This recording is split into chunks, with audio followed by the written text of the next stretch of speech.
নারী অবমাননাকর বক্তব্য ছিল এবং এর জন্য তারা এই দাবি করেছেন। এই বিষয়ে আপনার প্রতিক্রিয়া কি? এটা তারা ভালো জানেন।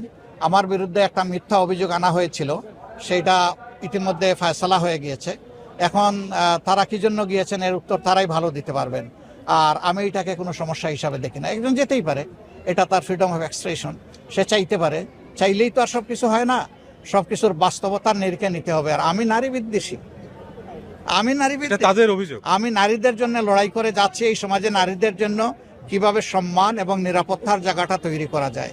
আমাকে নারী বিদ্বেষী বললে এটা তাদের জন্যই দুঃখজনক হবে, আমার জন্য না। আর আরেকটি বিষয় নিয়ে আন্তর্জাতিক অঙ্গনে বেশ আলোচনা হয় এবং অনেক জায়গা থেকে বলা হচ্ছে যে জামায়াত, এনসিপি, আপনাদের যে জোট, এই জোট যদি ক্ষমতায় যায় তাহলে কি ইসলামী শরিয়া আইন চালু করা হবে কিনা বাংলাদেশে? আমরা এগুলো পরিষ্কার করে বলে দিয়েছি, এখন নতুন করে আর বলার কিছু নেই। তো আমরা ইনশাআল্লাহ এই দেশে আমরা একটা সুশাসন চাচ্ছি। আমরা এই দেশকে দুর্নীতিমুক্ত করতে চাই। এই দেশের মধ্যে আমরা কোনো